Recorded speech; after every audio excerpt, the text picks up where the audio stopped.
want to be careful because both those metals are toxic. And if you have it, if you want to wear it, don't wear it for more than a short period of time. Okay, thank you very much. Carly, can we have the next one, please?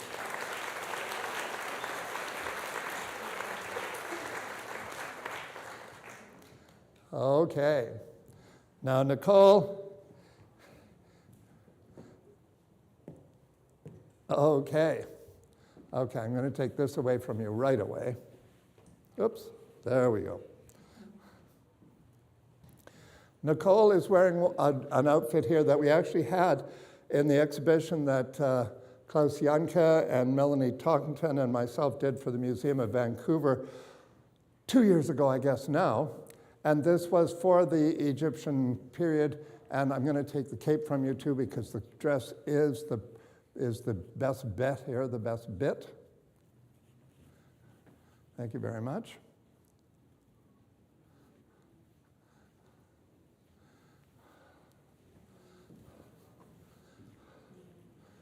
And this is just to show you how sexy they can be.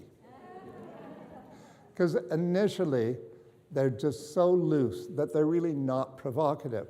They're just such a transition, such a change, a transformation from what women were wearing before the First World War. So here it's loose. I'll get you right up here, if I may, please. So the idea is to make the woman look as tall and slender as possible. So gradually the dresses start to be more closely fitted, especially in the hips first. And that's where the hip is indicated right there because it's tight. So she apparently has a long torso and short legs. She is supposed to stand with bad posture so that her chest caves in. The idea, again, of the jewelry being too big, everything is too big. It should hang directly from her shoulders. The dress is silk crepe. The beading is glass, so it's heavy, and it's in palmettes. I guess they're called palmettes. So again, it has that sort of tropical look, the Egyptian side of look, and they want her to look like an Egyptian temple dancer. You get the idea. So, yes, can you do that? So the stockings colored to match the dress, so that sense of continuity comes all the way down right into the shoes. The shoes are repro, but in the early 20s, the shoes have long pointed toes. They had that during the First War as well, but it becomes really conspicuous during the early 20s because Egyptian sandals had long pointed toes. So this is a reflection of that as well.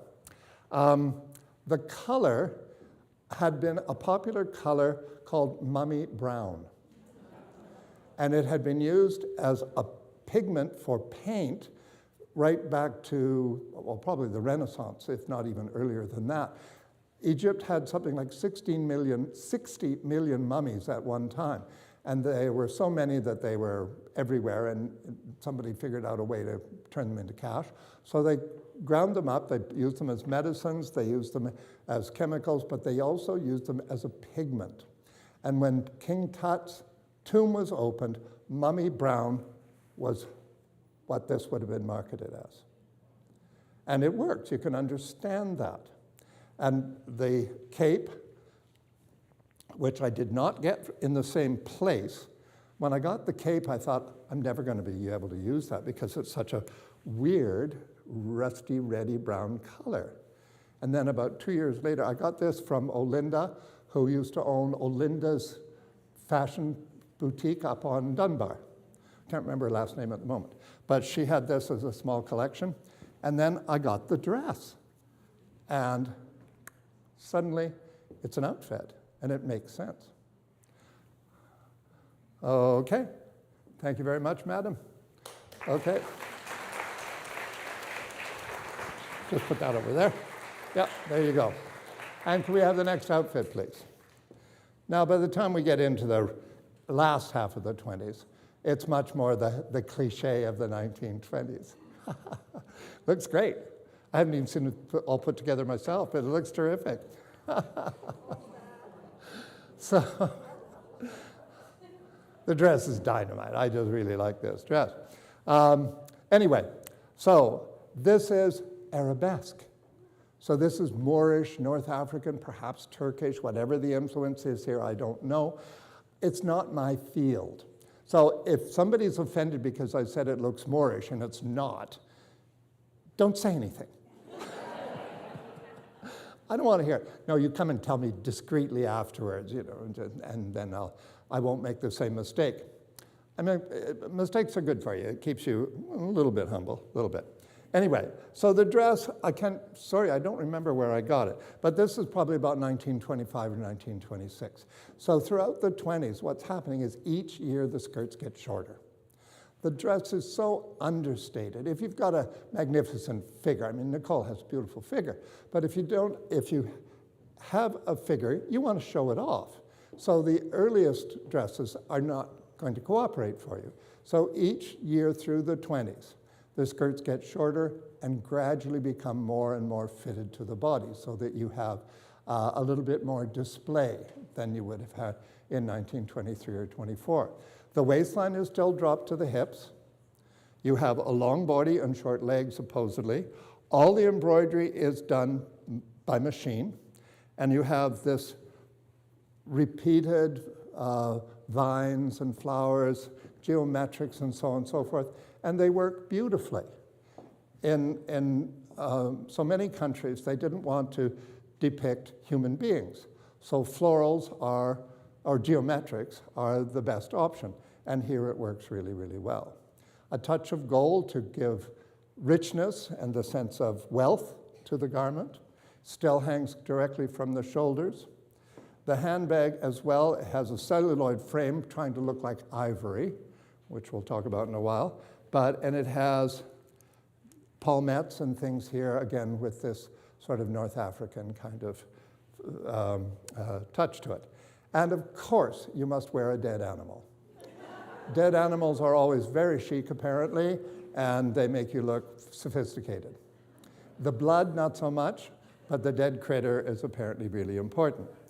The hats tend to get into the cloche shape, which is what you see here. And a cloche hat is one which is shaped like an old-fashioned bell, like lily of the valley kind of blossom, or a Christmas bell in old Christmas cards. So that's what you see here. All right, thank you very much.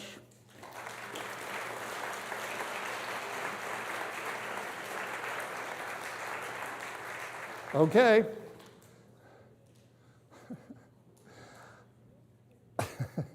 When I started to put this together, I realized I had lots and lots and lots of 20s references and not much from the 30s. So that's why you're getting a lot of 20s stuff here. Oh. So with this one, we have Mummy Brown, and we have this and this are not the same color, but they would have marketed them as desert sand. And so this is when, after King Tut, there was a huge fascination for things African, primarily Egyptian. It's still a little bit early for things like The Mummy's Tomb and The Hand of the Mummy and all those sorts of really nasty movies. And by association, then you got into the chic of Araby, and that was very romantic, glamorous sort of fantasy. Again, women in the harems and so on and so forth. And the sheik would arrive on his Arab stallion, racing across the desert sands with a scimitar in his hand or whatever, and with a turban with a long scarf veil thing on it. And this, I got this from Richard Fauteux as well, and it has a label in it from Dallas, Texas. So I wanted to use the hat because I have used it, but only once or twice in the last 30 or 40 years. So I wanted to use it for this. And when Cece came out, she actually had it like that. And you can understand the power of a veil, because it does pique your curiosity. You want to see what's behind the veil. Okay. So I'm sorry, I just realized somebody can't see because the sun's in her eyes. Now, one of the things about the dress that is interesting as well, I'm going to take that away from you here. It's rayon. So people tend to think of rayon as being sort of from the 40s or whatever. Rayon, actually, they were experimenting with artificial fiber to look like silk in the 1890s. By the time of the First World War, art silk was a commercial fiber that was used primarily for crochet and knitting and things like that, rather than for woven fabrics. But this is a fairly early example. This needs to go back there. My mistake, there we are. This is a rayon satin, so it is cutting edge for its day. All the embroidery is done by machine.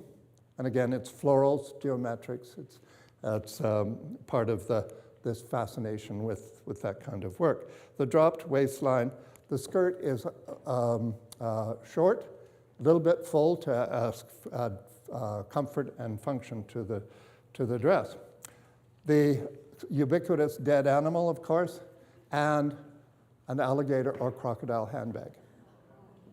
Now, how many millions of alligators and crocodiles, certainly African, but North American and Australian and so on and so forth, all of these animals killed for fashion.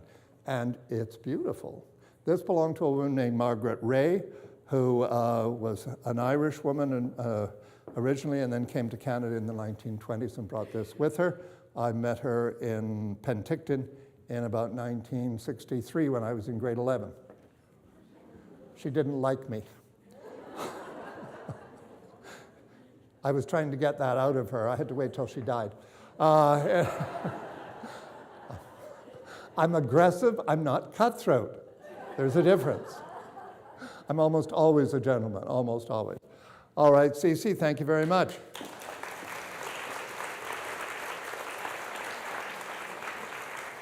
I have a photograph of Mary Pickford wearing a hat like that with the long veil. And Mary Pickford, if you don't know, she was actually a Canadian woman, but she went to Hollywood in something like 1916 or whatever, and she became the most important movie star in Hollywood in those days, well into the 20s, all through the silent movies.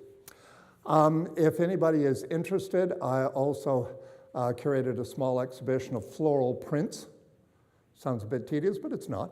At the Hastings Mills Store Museum in Kitsilano. If you haven't been to that building, you should go. It's the oldest building in the city. Apparently it's a moot point because now they say one of the, but as far as I know, it was built along Burrard Inlet in 1862. You can't see the fact that it's logs, but it is a log building covered with siding in the 1920s. The Native Daughters of British Columbia operated, it's a sorority, and they shipped it around to the north end of Alma Street in 1930. So go and have a look at the museum. The museum is the artifact.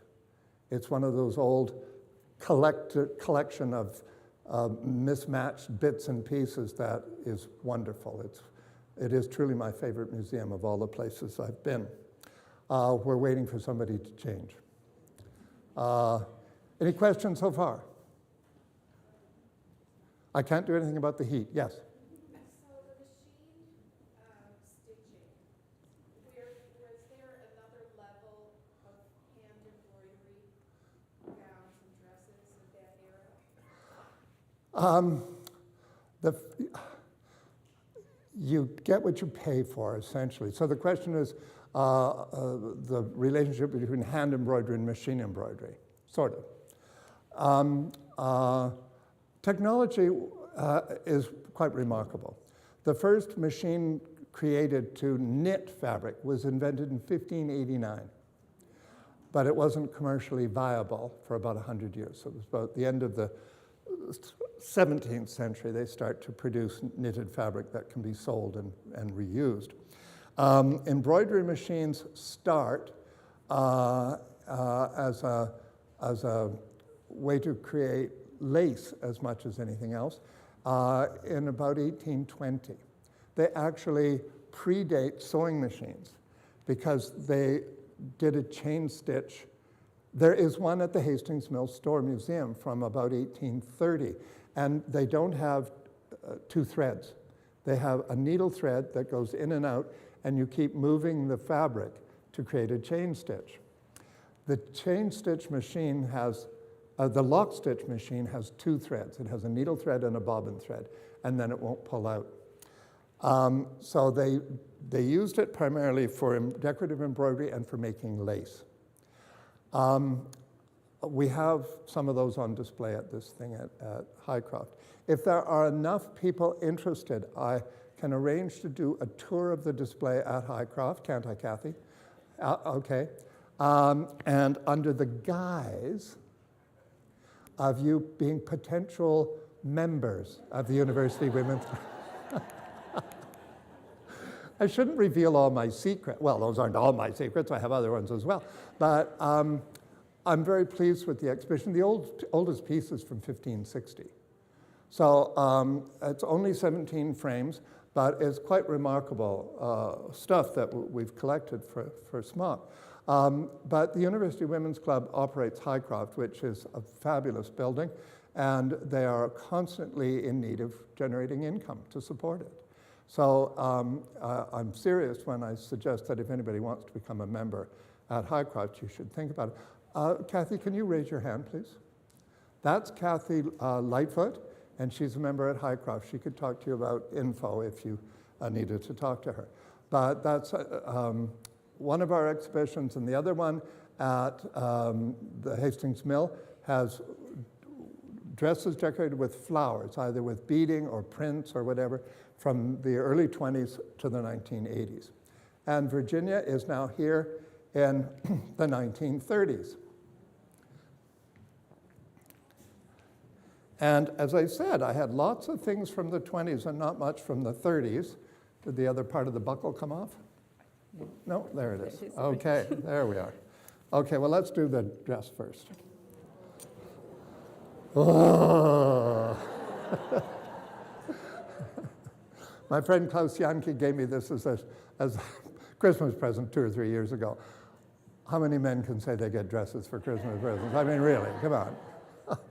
Anyway, it might be a dinner dress, primarily because it has a high neckline. A dinner dress, a formal Agatha Christie murder mysteries, they talk about dressing for dinner. Theoretically, a dinner dress should have a relatively high neckline, sleeves, and a small train. So this has the high neckline, but it is certainly an evening dress. And what gives us an African overtone here is that the gold lame fabric has gazelles scampering across your chest. Now that's a pretty rare occurrence as well. So you have gazelles, we'll get you from the back here as well. So you have gazelles, where are we here? Right there, leaping across the veldt or the whatever the great interior plains are. So no lions, so they're safe, which is always nice. So that was as best I could do for an African influence. The dress is beautiful. It's cut on the bias, so we're in total contradiction to what we had in the 1920s. So instead of hanging loose, it clings. The bias is the diagonal of the weave of the fabric, so the fabric will have some elasticity to it. And that's what you see here. The waistline is back to its natural level. There's a depression. Whenever there's a depression, get ready. Things become normalized. So in the 1920s, the figure had disappeared. You were in denial about the natural body shape. When the depression starts, everyone is poor. You're worried. So you go back to basics, and the figure reappears. There's also a complete change in the construction of the garments. Here, you need a long skirt, which means more fabric. So if you create an artificial demand by creating a new fashion, people will have to buy the new clothes even when they don't want to because they can't afford it. And that's exactly what you see here. The cape, I don't have any specific history, but it came to me from the little theater group at Spanish Banks. What's it called? Anybody know? Jericho something. Jericho Players. So one of their members had it in her family, and I guess she was going to offer it to the wardrobe department, And somebody I knew said, well, no, why don't you give it to Ivan instead? And of course I said, yes, please. And the reason I wanted to use it is the clasp has gazelles on it. Aren't I clever? I was grasping at straws, to tell you the truth, but it works really well. So the dress is, well, they're both the garments are probably somewhere between 1932 and about 1936. Okay, thank you very much.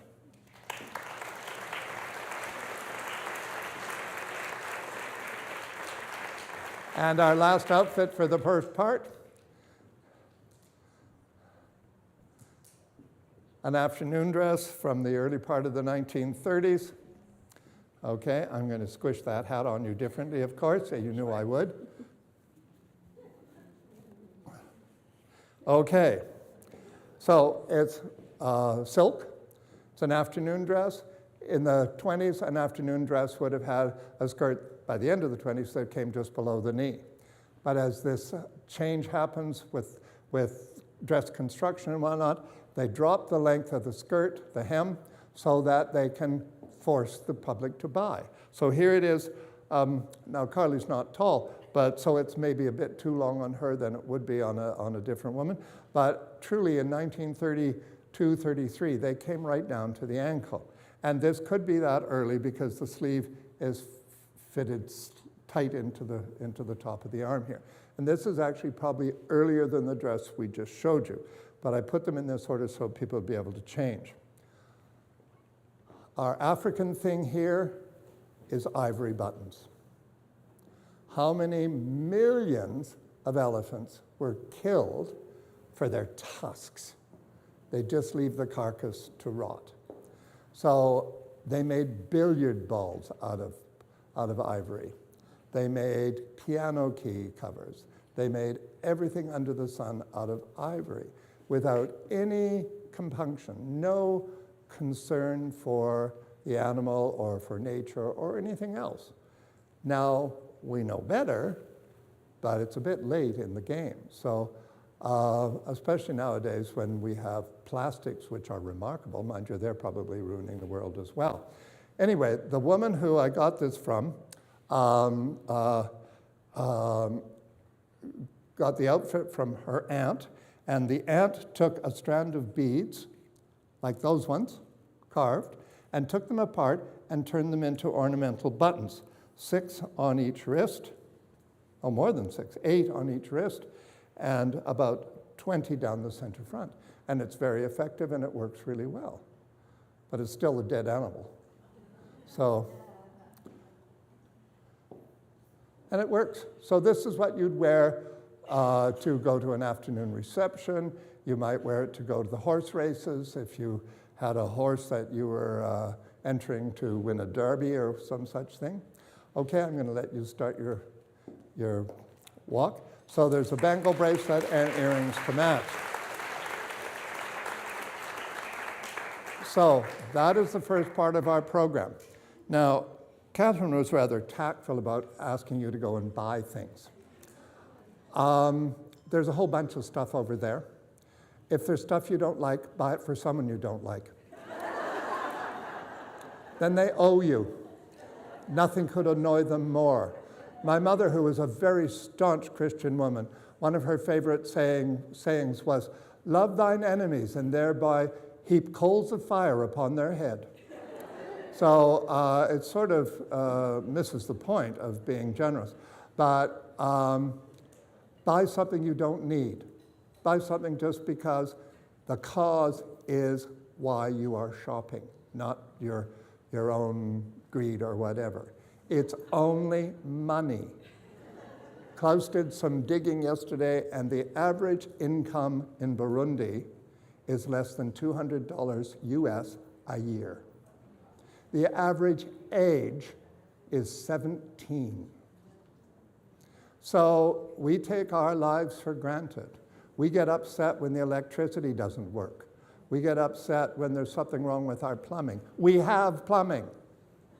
So, go and be noble and be selfish at the same time. It's just nothing like it. Generosity is the most selfish attribute you can have. Makes you feel good. Okay, we're going to be back in about 15 minutes.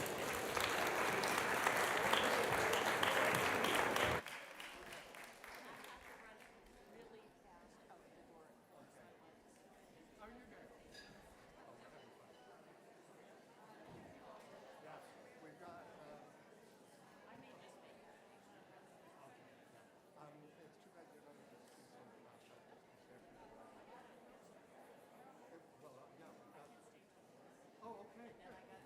Oh,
having more fun than you are, I can promise.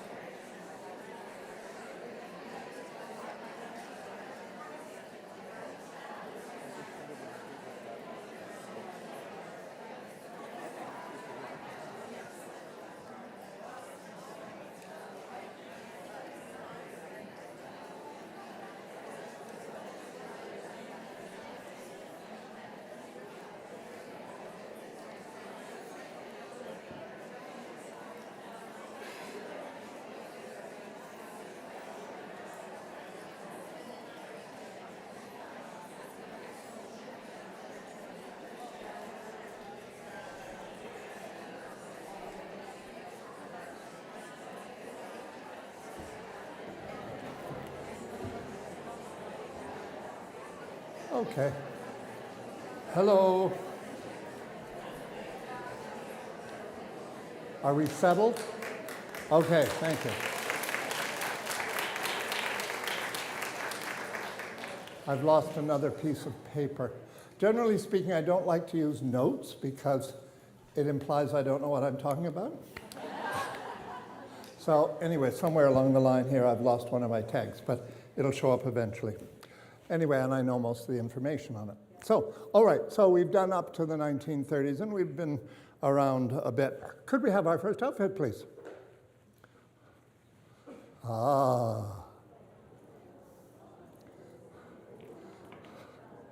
Now, we're back to the chic of Araby here. It's a bit sort of mixed up here a bit because the color is a bit theatrical, but it's okay. I've stretched a point here, so we'll pretend it's just my personal taste. The hat is everything here. The hat is a turban. It's, again, the chic of Araby sort of thing, but adapted for fashion. So we have this very large Bedouin sort of turban with the scarf, again, like you saw with the desert sand one, designed to protect you from the howling desert winds and the sandstorms and the like. The hat is by Rose Valois in Paris, and Rose Valois was one of, if not the most important milliner in Paris in the 1940s. And this is what that is. It's the real thing. It was also in the exhibition at the Museum of Vancouver. It was sold in Switzerland. I bought it in Munich. So I'm hoping you're impressed. Because if you can buy anything in Munich, you've got to have money. Munich is pretty expensive. But Klaus and I were there many years ago, and we were in a vintage clothing store, and the woman was married to the guy who was the bartender at the pub next door. The place was a mess, my favorite kind of place. And we were there for about an hour, and she said, just go into the back and do whatever you want. We were there for 3 days. It was just wonderful. We spent a lot of money in her store, and I gave her the money, and she said, great, now I can buy my son a bicycle. That was the best thing she could have ever said. Mind you, we paid her more than the value of a bicycle. Anyway, you can understand why I wanted this hat. It is so dramatic. It was beautiful when it was new. It will always be beautiful. That is the important feature here. We're just going to do this. The cape is, again, sort of, my fantasy was, the princes of Araby galloping across the desert with his big cloak, only this is more for the princess. The collar is made of sequins, and the big things that are pearls are seashells that have been cut in half and then polished to create these big pearl blisters. I have a pearl blister here as well, but this is a real pearl blister. These are shells. Now, the thing that was going to be Persian here, or be African, or the Middle East, is the dress. This came from a shop on Main Street called Legends. And I don't know if it's a Canadian dress or not. It's a Canadian dress. You can tell when they don't have labels if the zipper pull says lightning. On the back side, it says made in Canada. And I was going to say I'm not that patriotic. Yes, I am. My cat now eats cat food made in Canada.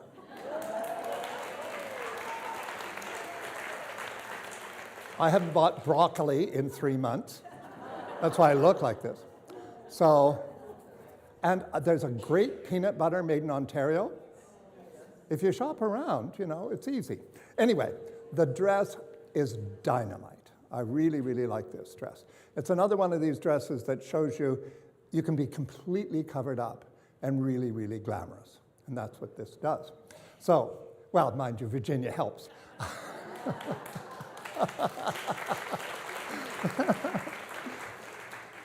Virginia flew in from Ireland specifically to be with us today. No, she didn't. She flew back from Ireland about a couple of months ago. But she's been living in Ireland, and we missed her terribly, so we're really glad she's back, which is totally selfish. Shoulder pads, 1940s. Now, the shoulder pads get really extreme in about 1941 or thereabouts. As the war develops, the Second World War develops, and what happens is that element of strength, the implication of physical strength is important in fashion. Women have to look capable, they want to feel capable. So the big shoulder line is really, really important. Also, the bigger the shoulders, the narrower the waistline looks, without the restrictions of a corset or a girdle, so this is practical. The garments were made following the rules and regulations of fabric usage as imposed by the federal government. So what they've done here is they've used a limited amount of fabric in a creative way. So you have these side drapes that make it look peg-topped, which again go back to the skirts, the dresses, the outfits worn in the harem. So this is their version of a harem skirt here. It's modest, but it's glamorous. Also, by draping the hips like that, they make the waistline look smaller. So if your hips are big, concentrate on the size of your waist. It's a good thing. It's good logic. So I think that's enough. The thing is, when some of my favorites, when they're put on the stage, I don't want to see them leave. So, which is a good way to have a piece of clothing. The cape came from the Frederick Wood Theatre costume department. Many, many years ago, Peter Brockington invited me to go through their wardrobe and take things that I thought would be useful to me for the fashion shows. So we picked out a whole bunch of stuff. He's long dead, so he doesn't need to know this. We picked out a whole bunch of stuff. And then he came in, he had to check it to make sure it was okay. And then he put 90% of it back and left. And he was, well, we won't go into how I felt about that. Anyway, so his assistant said, "Oh, I'm really sorry you've spent all this time." And she started handing me the bags. So I left with 6 garbage bags full of stuff that he'd said, "No, you can't have it." So that was one of the things. All right, thank you very much. Confession is good for the soul.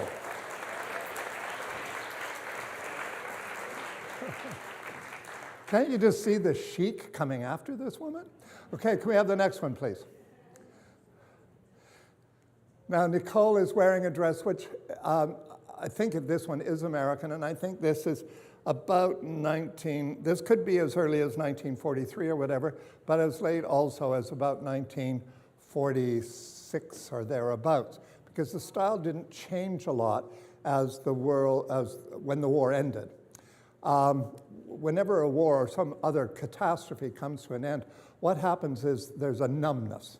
There's a period of recovering where you just don't want to make any changes. You're just catching your breath, more or less. And so because there's so much fabric in this dress, the Americans didn't have as many restrictions in terms of garment construction and manufacturing as the Canadians did, as the British did, as the Germans did for that matter, the French, and so on and so forth. Most of the combatants during the war had serious limitations because all the textile and garment industries were producing were uniforms. So people on the home front had to economize. So we'll start with the coat first. The coat is colobus monkey fur. So this is originally from the Gold Coast, and it is creepy because it looks like human hair. But it is something that was very popular. Occasionally you'll see it earlier, but it was particularly popular during the Second World War, when this idea of the shoulder pads was so important, you could use furs which were substantial. And the skin of this fur is firm, solid. So it goes well with the shoulder pads. I went to see a woman who lived down by Kitsilano Pools. This was one of her coats. She had 3 monkey fur stoles, all in different colors, one of which was blue. She had an ankle-length black monkey fur cape. She had a hip-length cape, and she had 2 jackets and an assortment of muffs, all made out of dead monkeys. Not a good thing, not what you need. However, Catherine Stewart did do an exhibition of her artwork at UBC about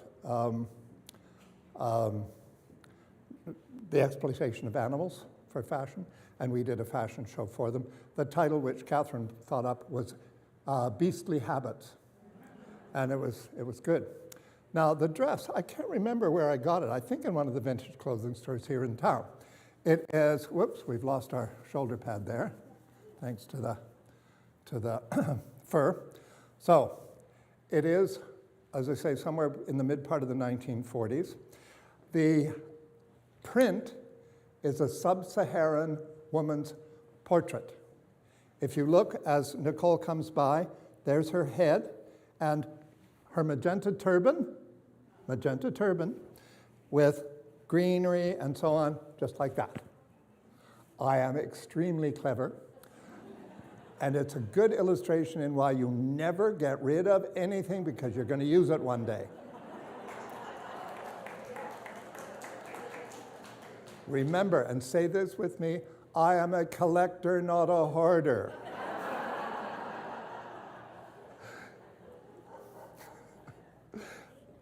People want to bring me things, and we have to meet on the front porch now. Or I keep insisting I go to see them. Anyway, it's rayon crepe, so it's a synthetic manufactured fiber, typical or sort of typical of wartime period. The top, which comes to here, is separate from the skirt. And this is mix and match. In other words, she could use that top with a short, plain white skirt or a green one or whatever, and that way that top has more functions. And this is something you see very much during the Second World War, when people had limited income, limited wardrobes, even a limitation of the availability of a wardrobe. The hat is by Lily Dachet, who was probably the most important American milliner of the 1940s. And it's a real Lily Dachet. I got that in the Salvation Army thrift store on 12th Avenue, probably in about 1968 or 69. Can you turn around and let them have a look? And it really is a variation of a turban once again. Turbans were particularly popular during World War II because you could hide your hair. If you had war work and you still had to look after the house, you had children to look after, you didn't have a lot of time to waste fooling with your hair. So the more opportunities you had to cover it up, the better that would be.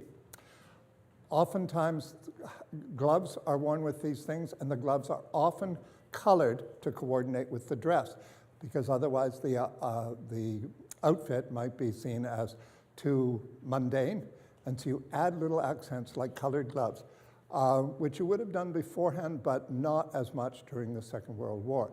Previous to this, for the most part, your gloves are going to be black, white, or brown, depending on the season and the outfit. So the handbag, if I may, is also from the Sally Ann, if I remember correctly. It is plastic plaques. This is also something you see very much during the war and into the 50s.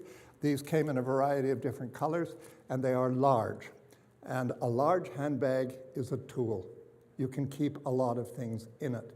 And certainly in the European countries, obviously more than in North America, when you left the house in the morning, you might not know when you'd get home. Because if you were in London or Berlin or in Paris, there might be an air raid, and you might have to live out of that for 24 hours. So the bigger the handbag, the more practical it was. Okay. Give you that back. Thank you very much.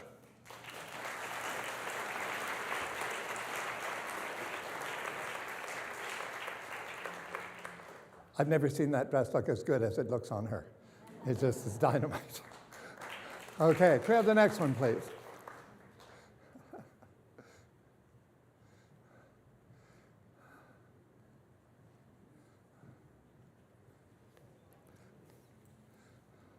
Okay. This was a wedding dress in 1948.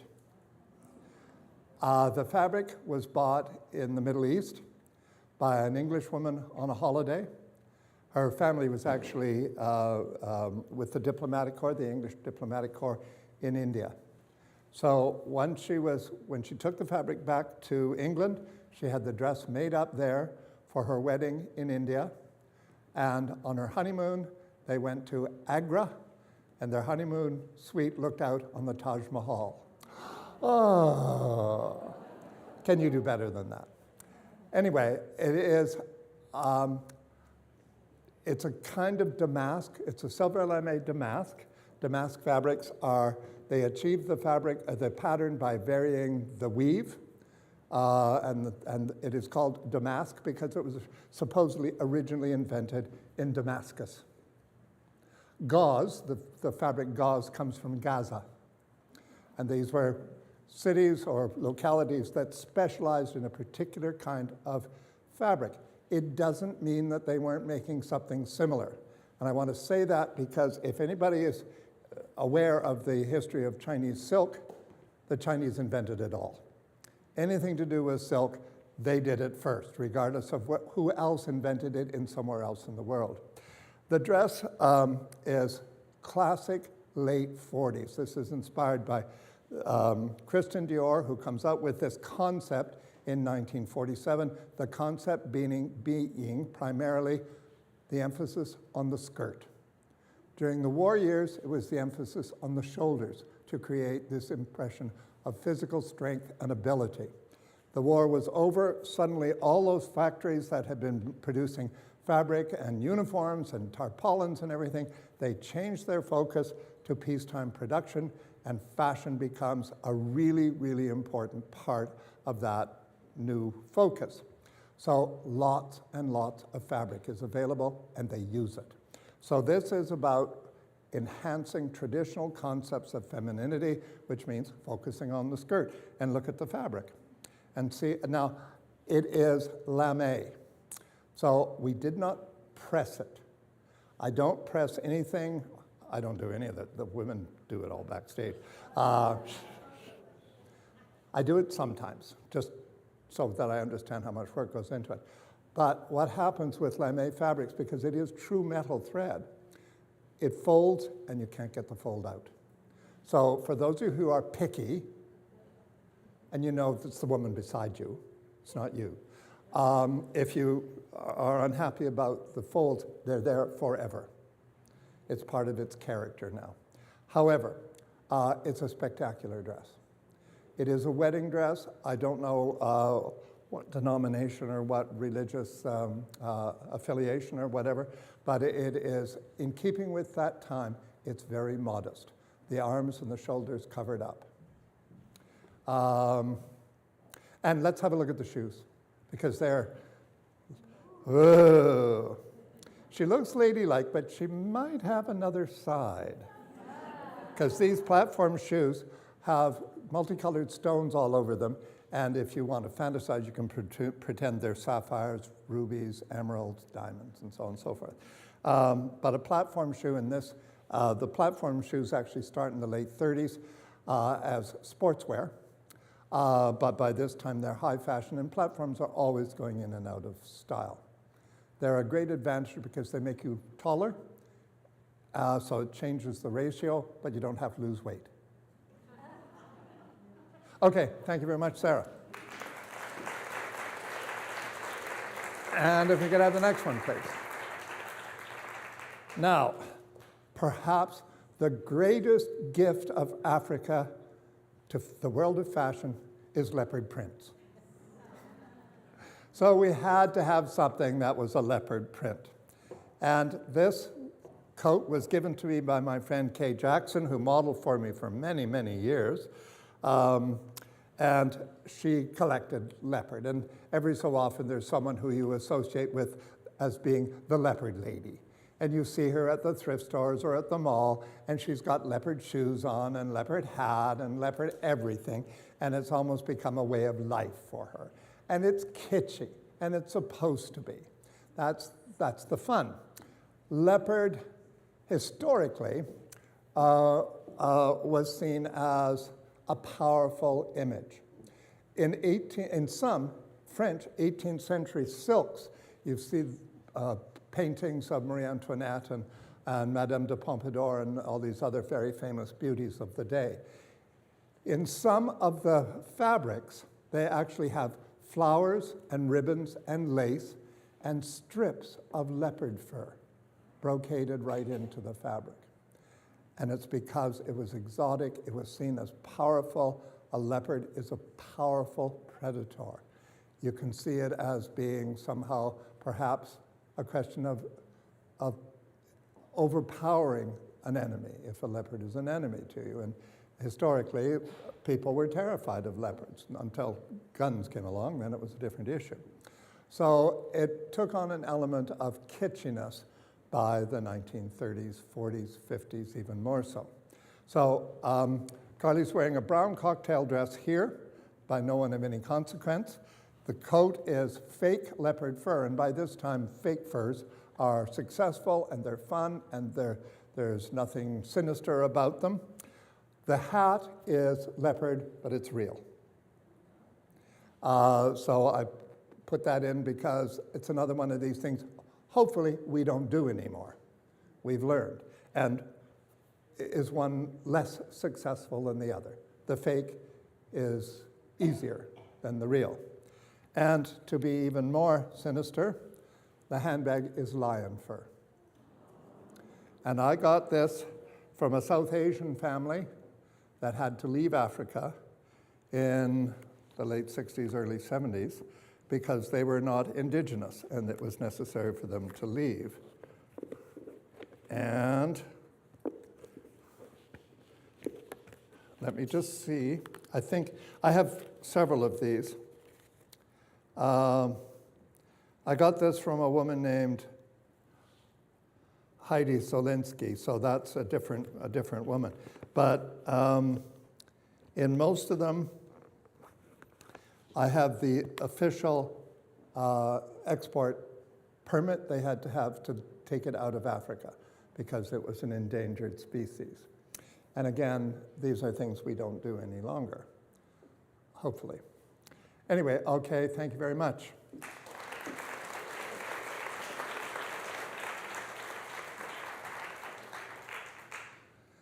Now, in some periods I had more options, in others I didn't. So when we get into the 1960s, we can do the kitschiness of leopard prints and whatnot. But I had to sort of really scrounge around, and then I found something I was really quite happy with. Okay? Okay, I'm going to take this from you right away. Thank you. The dress was worn by a Mrs. Wiggins, and that was the tag I was trying to find because I have it in my pockets here somewhere, but fortunately my memory isn't that bad. Mrs. Wiggins wore that dress to a reception in Ottawa, hosted by Trudeau and Margaret, I guess, and for Pat and Richard Nixon. So she wore it at that, but more important, her husband was an engineer, and he was contracted through the Canadian government and the United Nations to work on an irrigation project in Jordan. And Mrs. Wiggins wore this dress when she danced with King Hussein of Jordan. There's nothing but fun at my house, I'll tell you. So that is why I saved the dress, because it's a nice dress, but it's not remarkable. So it is late 60s, it's Empire Revival, sort of. If you remember the dress that Audrey Hepburn wears to the ball when she is Eliza Doolittle. There's the parallel. And mind you, Audrey Hepburn, she could get away with just about anything, clothing-wise. And this, I guess I got this in Value Village. I have a lot of fur. If you have old mink coats, I'm sorry, I just can't.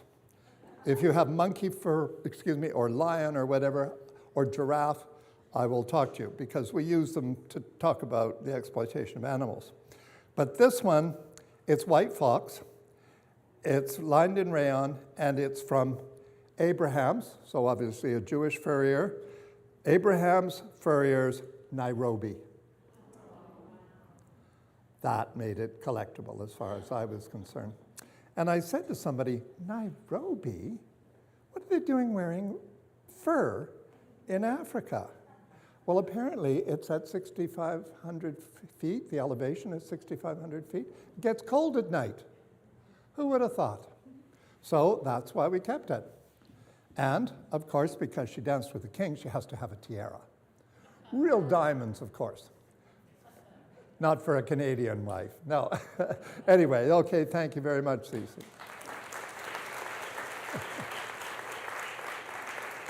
And I don't think we have our next one yet because I'm going too fast. No? The next one would be, I think we're getting into hippie stuff. Okay. Let me just see. Oh, no, that one's coming in next. Okay, so what I wanted to, what is the next one? No. We've thought about bell bottoms, but no. They don't have bell bottoms in Africa. No, they did, actually. We've got some. What I'm going to do is talk about this over here then. Because this, Teresa was kind enough to supply this to me. Teresa Froelich and Patricia have come today, and they've both modeled for me in the past, many, many times, actually. And there was another member of the team in those days, Lisa Waddell. Lisa's family lived in Lagos, Nigeria from 1973 to 75. Her father was an engineer working for Ontario Hydro, and he was also working on an irrigation project in Lagos. And Lisa's mother had a lot of local fabric made into fashionable garments for her, including bell-bottom pants and top. So just, what's the next one? Okay, so we'll do this one first, and then we'll do the next dress. This was Lisa's mother's. It is, no, this one wasn't. Yeah, this one was. And this is stitch resist, so they pleat the fabric and stitch it tightly to create a mat of the fabric, so the dye will only reach certain areas. And then they take the stitching out, and then you get this patterning. I had to put a caftan in because it's a North African thing. It's throughout the whole Middle East, the concept anyway. And how many women in the 1960s and 70s thanked whoever for a caftan? It doesn't matter if you weigh 92 pounds or 192 pounds. You can still be comfortable and look good. So that had to be in, and it is a universally recognized garment from this period inspired by the clothing of Africa. So that we needed. Okay, can we have the next outfit, please? And speaking of Africa and the 1960s,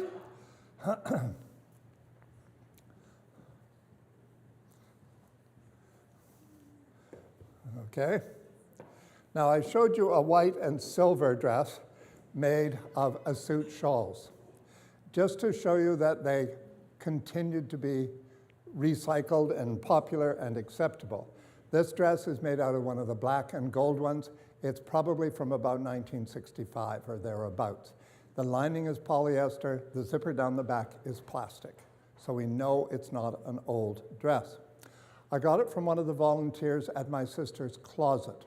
If you know my sister's closet, it is a vintage and recycled clothing store on Main Street, and they support a women's shelter. They have one paid employee. Everyone else is a volunteer. The woman who had it was in the wardrobe department at the CBC television station downtown when they still did live productions. When they stopped doing that, she asked the administration if she could buy her favorite pieces out of the stock, and the dress was one of those things. When I decided we were going to do this show, I went into the vault, and I thought I must have a scarf to go with the dress. I had the jacket too. So again, never throw anything away, because they coordinate absolutely beautifully.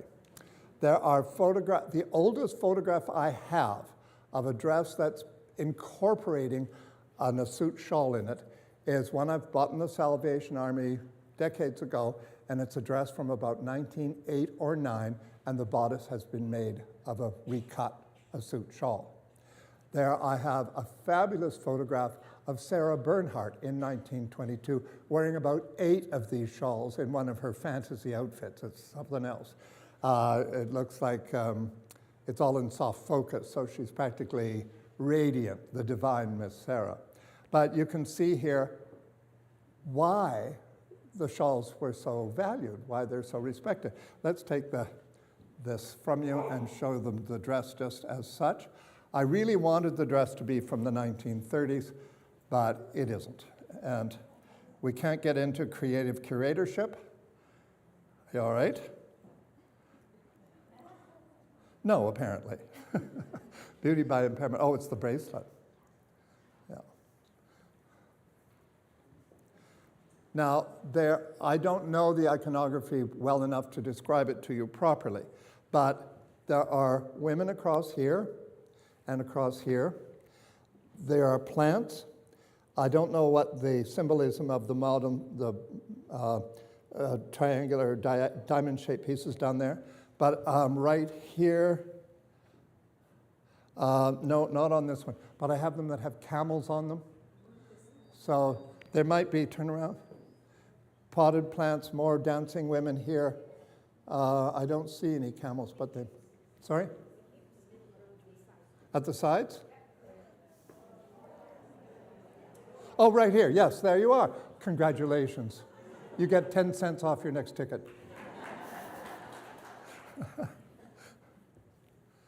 But you can imagine in a nightclub with a mirror ball and whatnot, what a sensation you'd make. So just beautiful.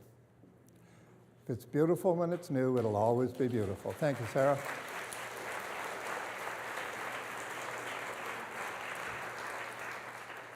The woman who I bought it from, donated the money to the cause there. And if we could have the next one, please. Here we are. Now we're getting into the 70s, 60s, 70s. And Carly's wearing a dress, I think it's Palestinian. Anybody got any opinions? I don't know what I'm talking about here because I don't care. It's modern to me, so I don't care. Guatemalan? Oh, well, we're pretending then because we're completely in the wrong part of the world. The jewelry is certainly Middle Eastern, at least the chain necklace is. And then I had hoped to parallel it to this, which is Afghani. Now, this is one that Teresa loaned me for today, just to make sure that we had something from Afghanistan here. And not that I didn't believe you, Teresa, but one of the young people that helped me unload the car is from Afghanistan. And he said, oh yeah, it's a woman, it's from Afghanistan. And that was as far as he wanted to go. He didn't want to talk about ladies' dresses. So that was fine. So we got it validated by him. So all hand embroidered, that was the one thing he stipulated, that it was all hand done. Teresa, do you know anything about this other than that? Pre-1950, did you say?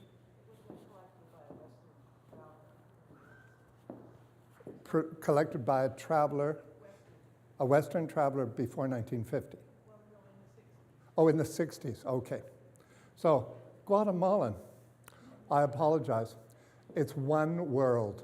As Klaus says, fashion is an international language with many accents. So we'll pretend this is a Middle Eastern accent. All right, thanks very much.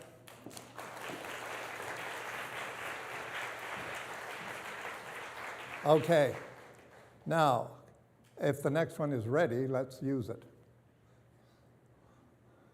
I don't think it's ready. Okay.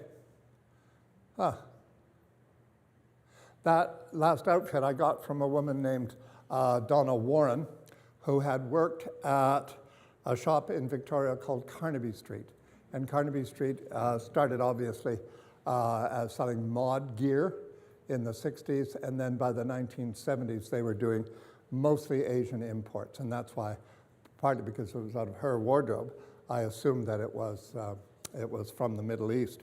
But she had an enormous collection of things that she bought as a clerk in the store, so she had first refusal on the stuff. Any other questions? Yes? Are you planning to do the Jane Austen program in Vancouver? I did the Jane Austen Society a month ago. May the 3rd, was it? May the 3rd, so that's done. I'm doing it for the Jane Austen Society in Victoria, something like the 14th or whatever, next month. I'm happy to do a lecture for somebody. We can't let anybody wear this stuff because it's too old, of course. But I'm happy to talk to a group if they want to have me do that.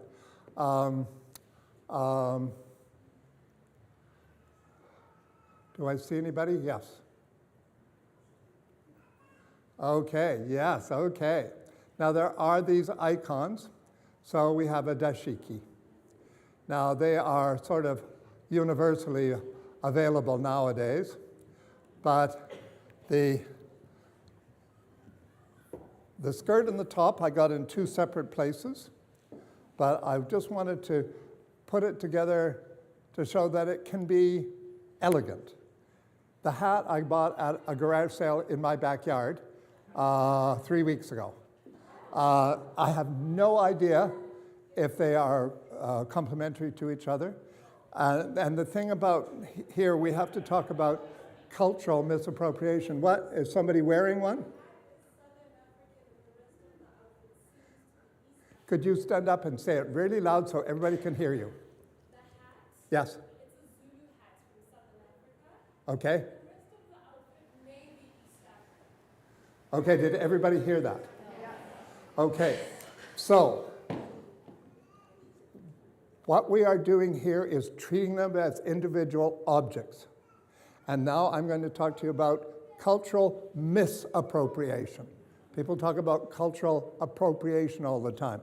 And I think misappropriation is a better way to look at it. If you are borrowing something or using something from somebody else's culture, it is okay if you are respectful and it's non-exploitative. So those are important issues. Now, for locally, the issue with First Nations artwork was so many totem poles, souvenirs were being made in Japan or in China or wherever they were. And they were capitalizing and profiting off the local aesthetic. And then the people who were claiming that art form as their own were out of pocket. So it's not appropriate. If you are inspired by, that's one thing. But if you are stealing, it's another thing. So obviously I have some very strong feelings about this, and we won't get into it now, but if you want to meet me at the pub later on, we'll get drunk and get wise. And even I might get wise. Now, what about the handbag? Do you know where the bag is from? Somehow I thought it was African. Somebody gave it to me at a sale a while back, and it just looked somehow like it might be African, but I liked it regardless. And this is one of the things about that whole hippie period. It made people look at things in a more appreciative way. They started to get away from their traditional concept of, and this has gone on forever, Picasso and Cubism and all those things. A lot of those things were inspired, the movements in Europe were inspired by African art and African tradition and religious traditions as well. So Europeans started to look at things in new ways. And again, we can talk about colonialism forever. And the thing about colonialism, it's been going on since the beginning of time. The ancient Egyptians colonized their neighbors rather ruthlessly, as a matter of fact. And so did the Assyrians, and on and on and on. It's been going on forever. And there are no easy answers for it. Science now tells us all our roots are in Africa. So we are all the result of what went on in Africa hundreds of thousands of years ago. So that means to me, we are like so many typical families, one big, unhappy, uncooperative family.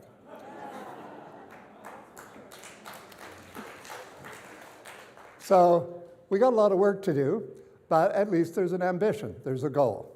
All right, thank you very much. Oh, dear. My parents were ministers. Can't you tell?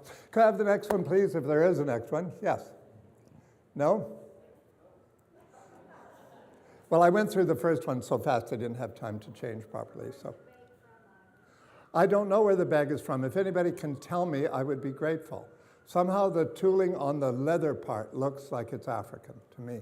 But perhaps somebody who knows such things would be able to tell me. So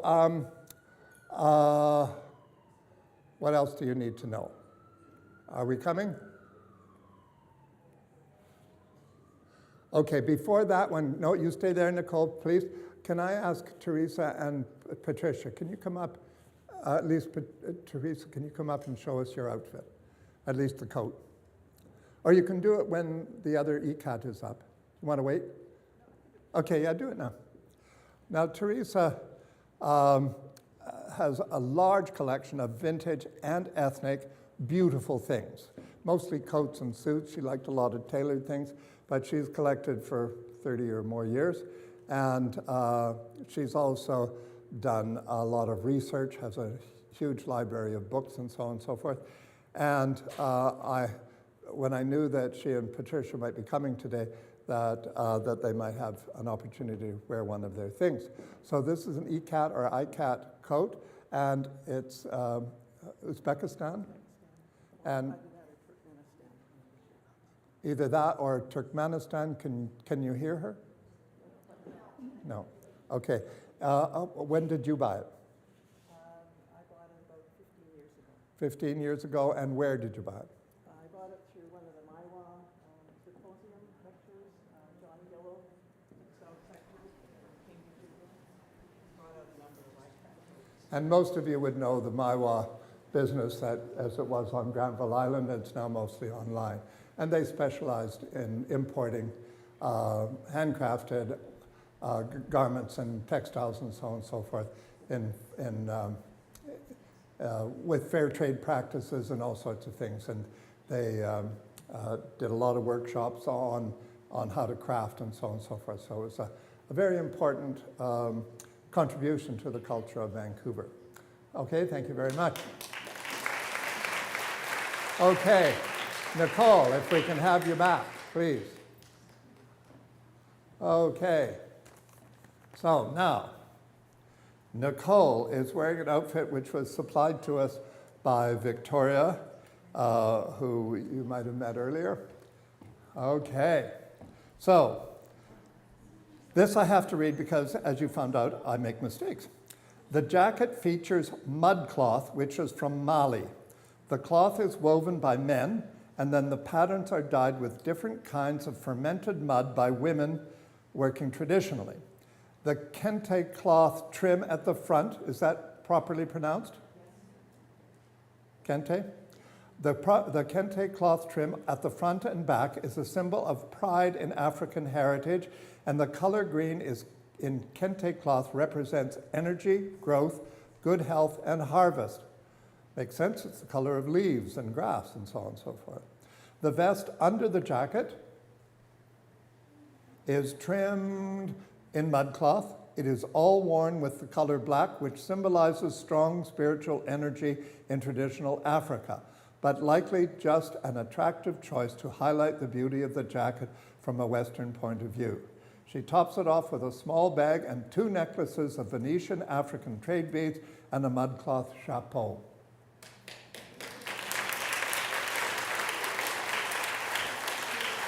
And as I have said before, if it's beautiful when it's new, it will always be beautiful.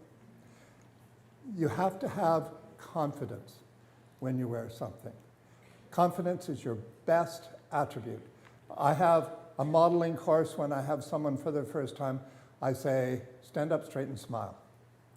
And if you can do that, everything you wear looks good. And it looks great. Okay, thank you, Nicole. If you can do your wander around, yeah. Just make sure everybody gets a good look. And do we have the next one? Okay.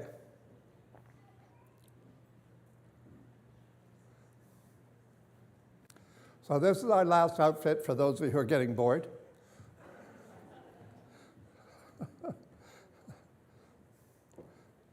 Okay. Yeah. So the coat is one of Teresa's as well. It's Uzbekistani ikat. So with ikat, they dye the bundles of threads separately. And then they pull one thread out and set it into the loom, and then they count over the number of thread clusters they've done and put that same matching thread into the loom again. And you do it until you've done all your different hanks of thread, and then you create a repeated pattern. If you do this, it's like a warp-resisted print. A warp print, I mean.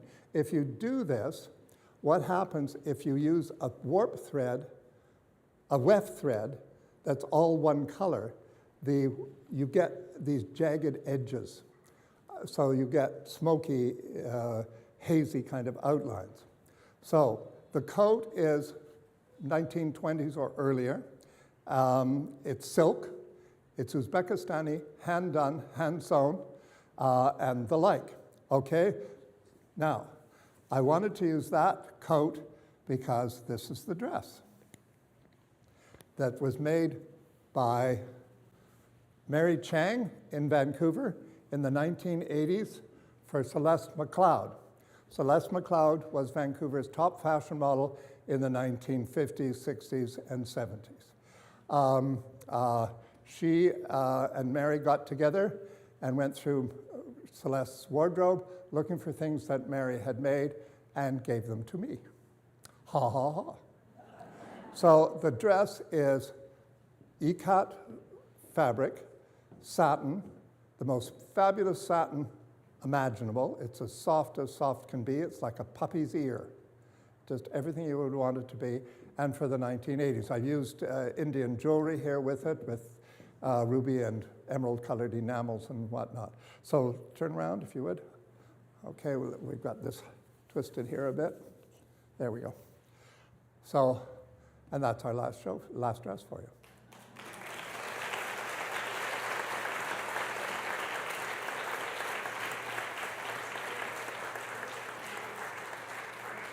And that shows you that something that's both traditional and modern can be successful. That dress is from the 1980s. It's still beautiful. you could still wear it and you'd still get the kind of reaction you want. So before I leave you, I'd like to once again thank the Unitarians for inviting us to be here. It's very kind. It's a compliment to be asked.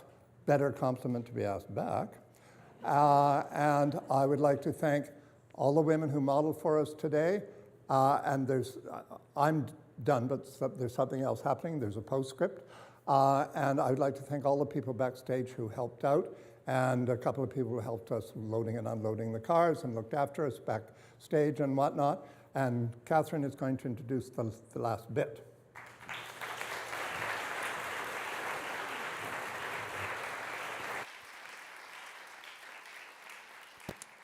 Thank you so much, Ivan, and thank you to your models as well. A spectacular show.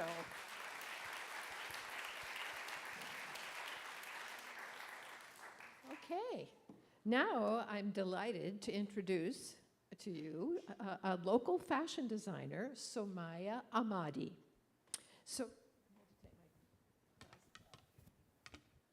Somaya spent her early life in Afghanistan. She went to the US on a scholarship for her last 2 years of high school.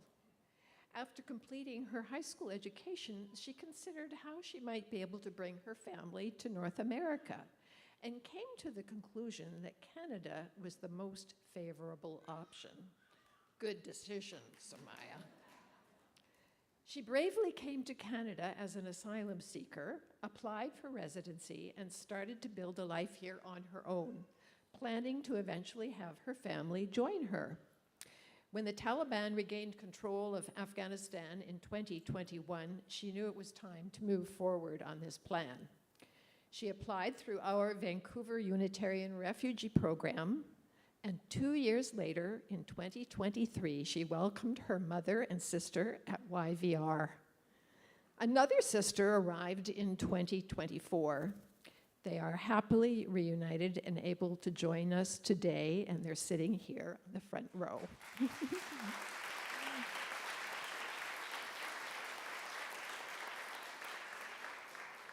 Somaya is in her final year of a fashion design program at LaSalle College. She was selected by the college to participate in the most recent Vancouver Fashion Week. In her work, Somaya's focus is to bring attention to the women's situation in Afghanistan. She will be presenting 2 of her designs today. I invite Somaya to take the stage and tell us about these outstanding garments, pieces, in my mind, that definitely qualify as works of art. Somaya?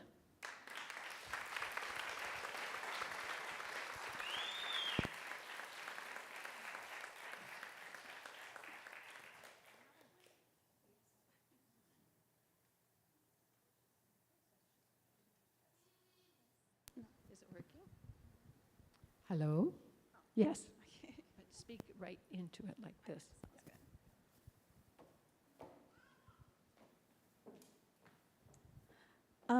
Thank you, everyone. Thanks for Catherine for the great introduction. My name is Somaya. I'm a fashion designer based here in Vancouver, and I'm honored to be here. My last collection is called Zanana Azad, which was featured in Vancouver Fashion Week. I was aiming to bring awareness on women's situation in Afghanistan since 2021, when Taliban regained power. Women have been stripped of their basic human rights. They're not able to travel around, they're not able to work, they're not able to go to school. So all those talents are like wasted, and I just wanted to bring awareness on the situation, and I think every voice matters, and we all should speak up. And so yeah, I'm presenting 2 looks from my collection, and I invite Rahmana.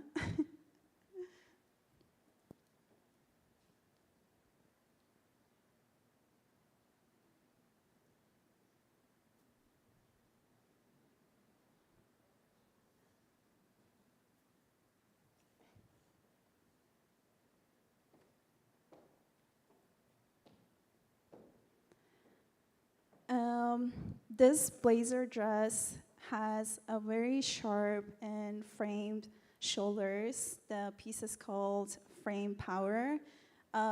It represents all the restrictions and women are kind of facing right now, but how they are still staying bold and strong. And the embroidery on the belt embroidery is a very traditional fabric in Afghanistan that women wear it to represent their emotions, their clothing, and kind of speak that way. And yeah, thank you, Rahmana.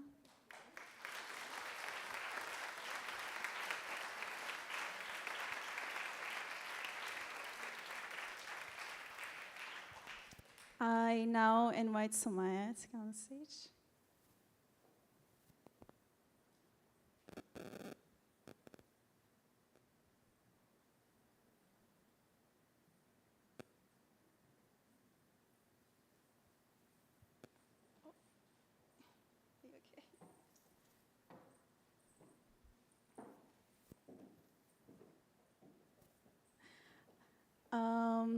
This two-piece set is inspired by traditional Afghani dress. I wanted the skirt to be as flowy as a traditional Afghani dress because it kind of represents freedom, flowy, and it takes up space. It shows that I want to be here, I have a voice too, and I want to speak up. And our traditional Afghani dress usually comes with very big pants underneath too, and obviously our clothing, they have a big flowy also sleeves.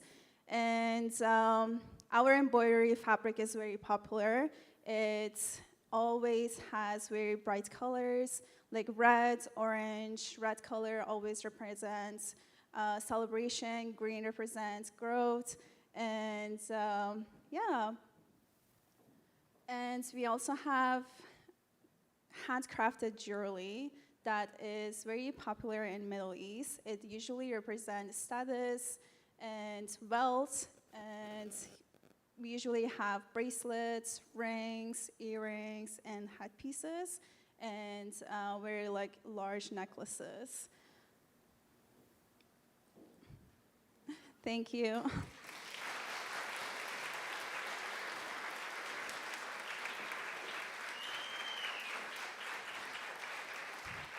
Thanks again for Catherine, Ivan. I'm really honored to be here with you guys.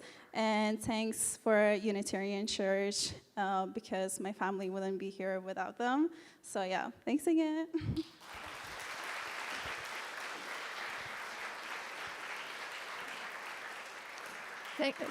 Thank you, Somaya. That was lovely to see your two beautiful pieces. Now it's time to shop some more. So please come over, have some cookies, tea, and buy something for yourself or your friends or family. Okay, thanks again for coming out.